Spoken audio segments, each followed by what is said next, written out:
Good morning, teacher. Today we'll to able to show how we use already, whose, and yet. Already, whose, and yet.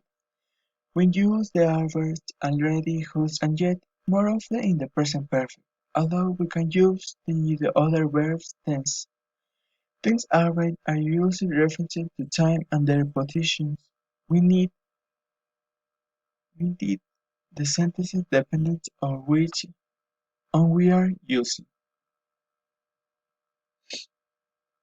Already. Its meaning in most cases already. It is a very also to correct or probably relevant information. There are clues about whether an action occurred or not. Host is used for an action that have occurred frequency and is realized a finish or host. As will already, host gone before the verb or between the auxiliary and the verbs in the sentence.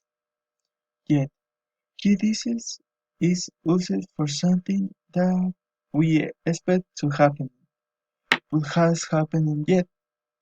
We did to use it in negative and interrogative sentences. In negative sentences, it can be translated as yet or still, and in question as already is contrast to other adverbs. In this lesson, yet comes the end example. They have already finished their homework. I just ate, but already hungry again.